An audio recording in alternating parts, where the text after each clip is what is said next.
देखो length of chord पढ़ लो क्या।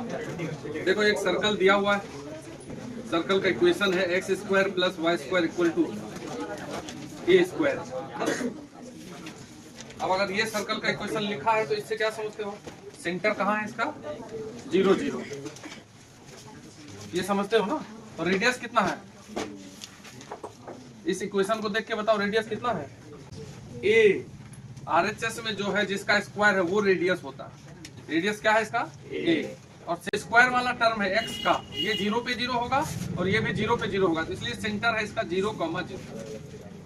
और रेडियस हम आरएचएस को देखते हुए निकालते हैं, ठीक है। तो देखो अगर कोई लाइन दिया हुआ है, ये लाइन है y equal to mx plus C, और अगर ये लाइन इस सर्कल को काटता है, बोल दिया गया कि ये इंटरसेक्ट करता है, तो जो कॉर्ड बना उसका लेंथ निकालना, यही लेंथ निकालना। अब यहाँ सेंटर पता है हमको सर्कल का, लाइन का इक्वेशन पता है और कुछ नहीं पता, और रेडियस पता है नहीं। तो अगर यहाँ से इसको मिला दिया जाए सेंटर तक, तो ये तो रेडियस ही है, तो मतलब ये ए लेंथ हो गया, ये पता चल गया। अब अगर सेंटर से इस लाइन पे परपेंडिकुलर डाल दो ऐसे, तो इस परपेंडिकुलर डिस्टेंस को निकाल सकते हैं कि नहीं, डी को।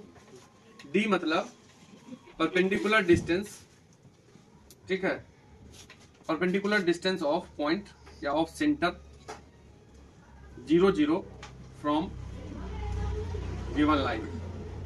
जो दिया हुआ लाइन है y is equal to mx plus C, इससे सेंटर का परपेंडिकुलर दूरी जो है उसको d बोल दिए।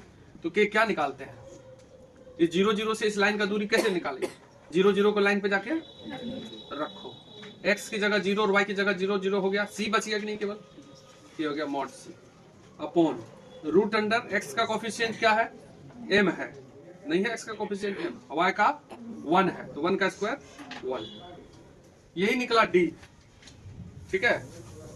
तो अब तुम्हारा ये जो ट्रेंगल है ये कैसा ट्रेंगल है, राइट एंगल ट्रेंगल है। अगर मान लो कि ये वाला जो दूरी, अगर इसको नाम दे दो तुम, ये O दे दो, ये A और ये B, ठीक। तो इस राइट एंगल ट्रेंगल में क्या लिख सकते हैं हम, OA square is equal to AB square plus OB square, नहीं लिख सकते। तो यहां से तुम AB स्क्वायर निकाल सकते हो, क्या निकल जाएगा, AB square equal to OA square minus OB square. OA square मतलब क्या, ये A स्क्वायर, ये रेडियस, माइनस OB स्क्वायर मतलब इसका स्क्वायर, OB मतलब D, नहीं ये D स्क्वायर, ये लिख लिया D स्क्वायर। ये क्या निकला तुम्हारा, AB का स्क्वायर। तो AB is equal to root under A square minus D square, ये AB निकला। D का वैल्यू जो निकलेगा उसको जाके वहां रख देंगे, ठीक है। तो जब AB निकल गया तो उसी का डबल ना कॉर्ड का लेंथ होगा। ये जो लेंथ देखो यहां से यहां तक, ये AB का डबल है, ये समझते हो कैसे डबल है, क्योंकि अगर इधर भी तुम एक ट्रेंगल बनाओगे तो ये कॉन्ग्रुएंट हो जाएगा। ये सब तो कुछ आता ही नहीं है। अरे यहाँ देखो, यहाँ भी 90 है, इसमें भी 90 है, ये वाला बराबर है, दोनों रेडियस हुआ और ये बीच में कॉमन हो गया, तो RHS हो गया, ठीक है। ठीक है, आप जो बोलिए सब हाँ। तो AB जब निकला तो उतना ही ये वाला लेंथ भी है, AB को ही डबल कर दो तो लेंथ ऑफ कॉर्ड आ जाएगा। लेंथ ऑफ कॉर्ड क्या निकलेगा, जो तुम AB निकालोगे उसका डबल, वो लेंथ ऑफ कॉर्ड निकल जाएगा। तो लेंथ ऑफ कॉर्ड निकालने के लिए सबसे पहले क्या करोगे, ओरिजिन से मतलब सेंटर से लाइन का लेंथ निकालेंगे d, और ये रेडियस दिया रहेगा क्वेश्चन में, तो पाइथागोरस थ्योरम से हम ये निकाल लेंगे और उसी को डबल कर देंगे, तो वही लेंथ ऑफ कॉर्ड होगा। इसको लिख लीजिए, गाना पे ध्यान रखो ना। अब लिख लेंगे, एक क्वेश्चन लिखिए, इफ ए सर्कल, लिखो ना question, if a circle x square plus y square equal to a square makes an intercept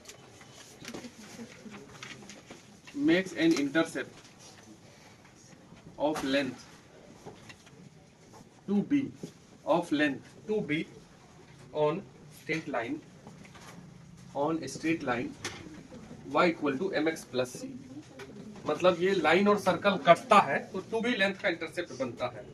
Then prove that c square equal to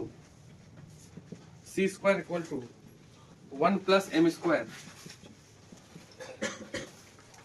a square minus b square।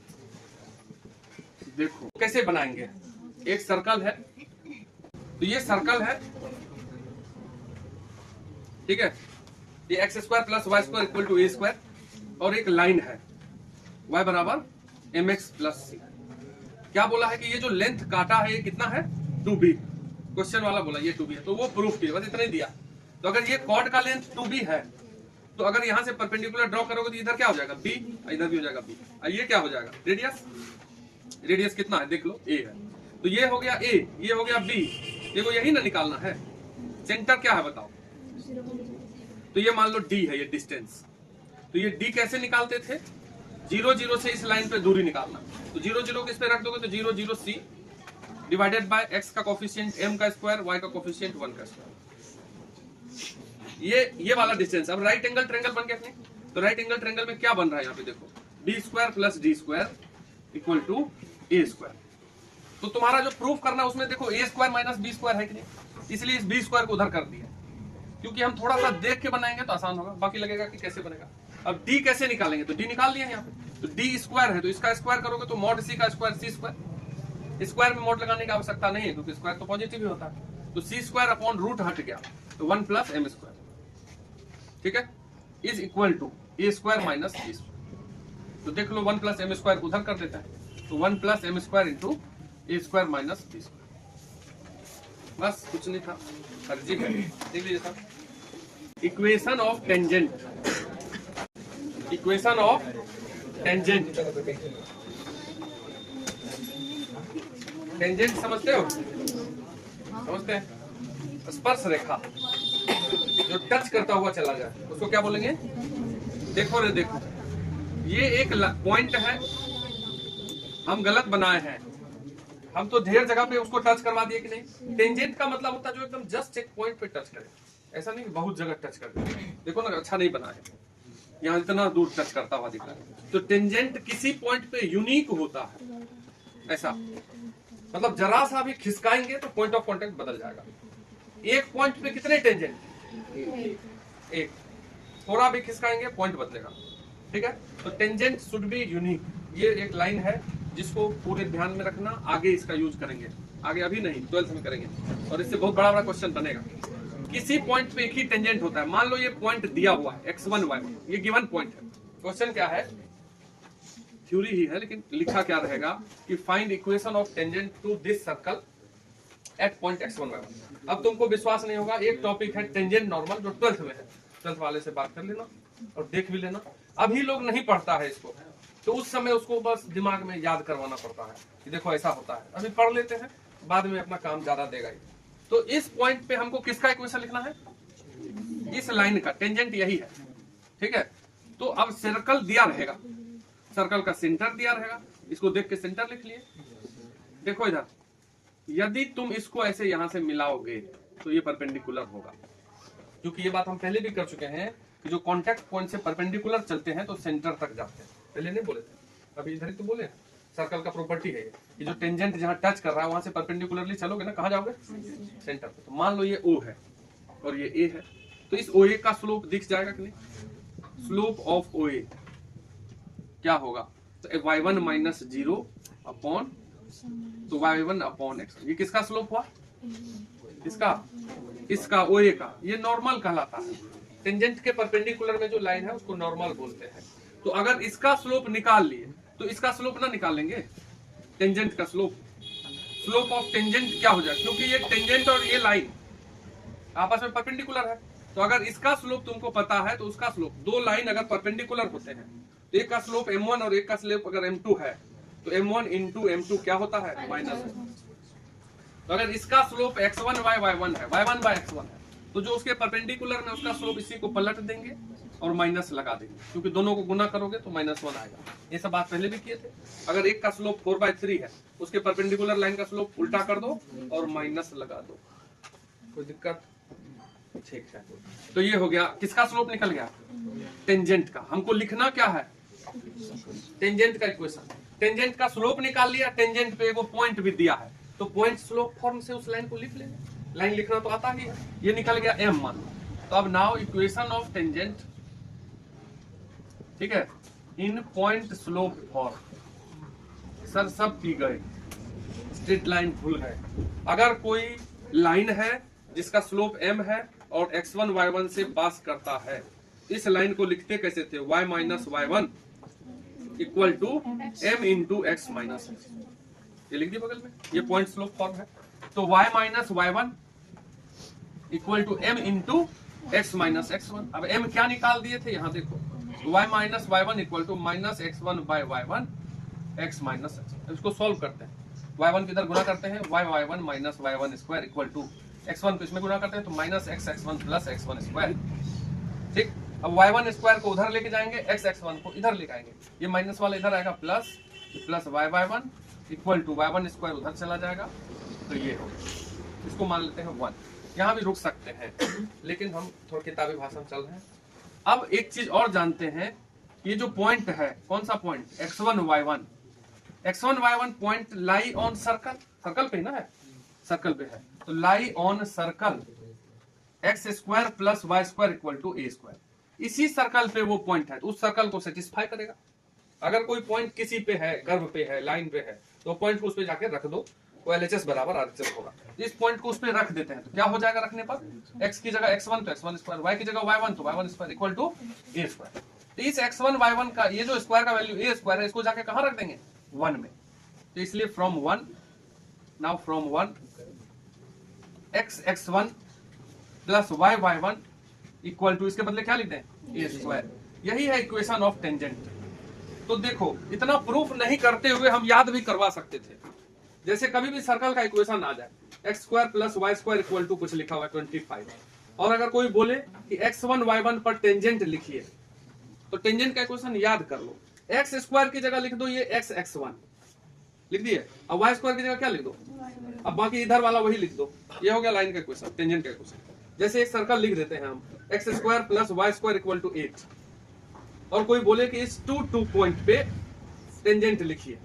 अब ये पता होना चाहिए कि 2 circle पे है, ऐसा नहीं कुछ भी पॉइंट 2 रख के देखो सेटिस्फाई कर रहा है कि नहीं, 2 का स्क्वायर 4, 2 का स्क्वायर 4, 8 हो रहा है कि नहीं हो रहा है, तो वो 2 सर्कल पे है, तब हम लिखे हैं उसको। तो अगर 2 पे इस टेंजेंट को लिखना है, तो एक्स स्क्वायर के बदले क्या लिखेंगे, ये एक्स स्क्वायर के बदले क्या लिखेंगे, अरे बोलो ना, x1, यहाँ देखो एक्स स्क्वायर की जगह क्या लिखे x1, तो x इंटू 2x, फिर y1, तो y इंटू y1 2 है, इक्वल टू 8 लिख दो। ये जो लाइन बना यही टेंजेंट का इक्वेशन हुआ। डायरेक्ट एक्स स्क्वायर की जगह क्या लिख देंगे, ये जो x कोऑर्डिनेट है उसमें x गुना कर दो, और ये y कोऑर्डिनेट में, जैसे कोई पॉइंट है, मान लो अल्फा बीटा है, और एक सर्कल दिया है x square plus Y square equal to 4, alpha beta पे यदि टेंजेंट लिखना है, अल्फा में x गुना कर दो, बीटा में, इधर जो 4 है वही लिख दो, याद हो तो कर सकते हो इतना, ये टेंजेंट का इक्वेशन हुआ। समझे बात को क्या बोल रहे हैं, इतना याद होना चाहिए। अब जैसे देखो तुमको कब काम दे देगा तुमको पता नहीं, एयरफोर्स का एग्जाम देने का, कुछ छोटा कोई भी एग्जाम देने का, कंपटीशन टाइप का, तो डायरेक्ट यही टेंजेंट का इक्वेशन पूछेगा। इतना ही आना है डायरेक्ट लिखने के लिए, सेकंड में एकदम, बनाने का नहीं है वहां, इसलिए समय चला जाता है उसका। तो जो अभी इसको ध्यान में रखा, हो सकता है वहां ये क्वेश्चन के कारण उसका एग्जाम खूब आता है, तो ध्यान से इसको लिख, थ्योरी तो ये लिख ही लो, ये बुद्धि का उपयोग करना है। कि find equation of tangent, find equation of tangent at point 3,4 to the circle x square plus Y square equal to 4, और फटाफट लगा दिए कि ये x गुना 3 प्लस वाई इंटू 4, तो ये गलत हो गया। क्यों, क्योंकि उस पॉइंट को इस पे रख के देखो सेटिस्फाई नहीं कर रहा, 3 4 रख के देखो, तो 9 प्लस 16, ठीक है, इक्वल टू 4 होता है, तो वो पॉइंट सर्कल पे हुआ, तो ये फॉर्मूला नहीं लगेगा। तो पॉइंट फॉर्म जो टेंजेंट का है, ये कब लगेगा, जब वो पॉइंट कहाँ हो, कर्व पे हो, सर्कल पे हो, अन्यथा ये फॉर्मूला लगा देंगे तो गलत हो जाएगा। तो ये बिल्कुल ध्यान रखना है, ये क्वेश्चन भी लिख लो, ये आंसर लिख के गलत करो, और अपनी भाषा में लिख लीजिए कि पॉइंट फॉर्म ऑफ टेंजेंट हम तभी लगाएंगे जब वो पॉइंट सर्कल पे हो। लिख लीजिए, याद कराओ, टेंजेंट लिखते वक्त सर्कल में एक्स स्क्वायर होता है कि नहीं, सर्कल में एक्स स्क्वायर होता है, तो एक्स स्क्वायर को रिप्लेस कर देंगे x1, ठीक, जहां भी एक्स स्क्वायर होगा क्या लिख देंगे, खत्म। अच्छा, स्क्वायर अगर करना है तो इंटू ही करना पड़ता है, इसीलिए स्क्वायर को किससे रिप्लेस किया, इंटू से, x इंटू x1, और y स्क्वायर को रिप्लेस कर देंगे y1 से, और यदि 2x रहा, अच्छा किसी को डबल करना है, गुना करोगे तो जोड़ोगे, उसमें जो है कि अगर 2x है तो x प्लस x 2x, जैसे हम सेंस लाओ, कि एक्स स्क्वायर है तो एक्स इंटू एक्स, इसलिए वहां इंटू लगा। तो जब 2x रहेगा लिखा हुआ तो वहां x प्लस x1 और 2y लिखा रहेगा तो y प्लस, ये रिप्लेसमेंट है टेंजेंट में। जैसे मान लो ये सर्कल है x square plus Y square equal to r square, इसका जो टेंजेंट होगा, टेंजेंट एट x1 y1 अगर लिखने बोल दे तो x1 y1 पे जो टेंजेंट लिखेंगे, एक्स स्क्वायर को रिप्लेस कर दीजिए एक्स x1 से, वाई स्क्वायर को रिप्लेस कर दीजिए, कांस्टेंट को नहीं रिप्लेस करना, वही रहेगा। ये हो गया। अगर जनरल सर्कल आ गया, अगर सर्कल जनरल, ये जनरल तो है नहीं, जनरल ये होता है x square y square plus 2gx plus 2fy plus c, इसका अगर टेंजेंट का इक्वेशन लिखने बोल दे, टेंजेंट एट x1 y1, ठीक है, इसका अगर टेंजेंट लिखने बोल दे तो इसमें भी एक्स स्क्वायर है कि नहीं, उसको किससे रिप्लेस करेंगे, एक्स x1, वाई स्क्वायर को। अब इसमें देखो यहाँ क्या लिखा हुआ है, तो 2gx मतलब g इंटू 2x है ना, तो g और 2x को रिप्लेस कर देंगे x प्लस x1 से, ये अभी बोले ना 2x को इससे रिप्लेस करना। फिर ये 2fy है तो इसको क्या f इंटू 2y, तो f क्या हो गया, स्थिर हो ना रे, ये y plus y1, f into y plus y1, और c को ऐसे ही छोड़ दो, प्लस c इक्वल टू 0। देखिए जहां x स्क्वायर वहां x x1, जहां y स्क्वायर वहां y y1, और जहां 2x वहां x प्लस x1, जहां 2y वहां y प्लस y1। तो ये टेंजेंट, बहुत, इसको लिखिए दोनों को। और इधर जो रिप्लेस किए हैं हम, ये भी लिख लो, टेंजेंट के लिए क्या रिप्लेस होता है, ठीक है, रिप्लेस करना है एक्स स्क्वायर को x x1 से, y स्क्वायर को y y1 से।